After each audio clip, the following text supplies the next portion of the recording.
ආයිබෝවන් යාළුවනේ මගේ හෝමින් ටූලන්ඩ් YouTube channel එකට ඔයාලව සාදරයෙන් පිළිගන්නවා. අද මම ඉන්නේ රුමේනියාවේ කොන්ස්තන්ත නගරේ. මම මගේ විශ්වවිද්‍යාලයේ සංස්කෘතික චාරිකාවකට සහභාගී වුණා. ඒ කියන්නේ කල්චරල් ඉවෙන්ට් එකකට. ඒ අතරතුර මම ආපු විශේෂ තැනක් තමයි මේ කතෝලික දේවස්ථානය. රුමේනියාවේ ජීවත් වෙන අපේ ශ්‍රී ලාංකික කතෝලික මිතුරන් බොහෝ දෙනෙක් ඉන්නවා. කොන්ස්තන්තවල ඉන්න ඔයාලට ආගමික වතාවත් වලට සම්බන්ධ වෙන්න පුළුවන් ඉතාමත් නිස්කලංක සහ ලස්සන තැනක් තමයි මේක.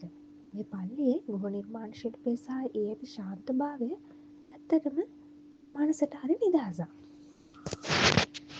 අපි මොබිලෙන් ඈත් වෙලා හිටියත් මේ වගේ තැන් අපිට ලොකු හිතේ සහනයක් ගෙන දෙනවා. රුමේනියාවේ ඉන්න අපේ ශ්‍රී ලාංකික සහෝදර සහෝදරියන්ට මම ආරාධනා කරනවා මේ පැත්තේ ආවොත් මේ දේවස්ථානට ඇවිත් යන්න කියලා. මේ වගේ තවත් ලස්සන වීඩියෝ බලන්න මගේ channel එක subscribe කරන්න අමතක කරන්න එපා.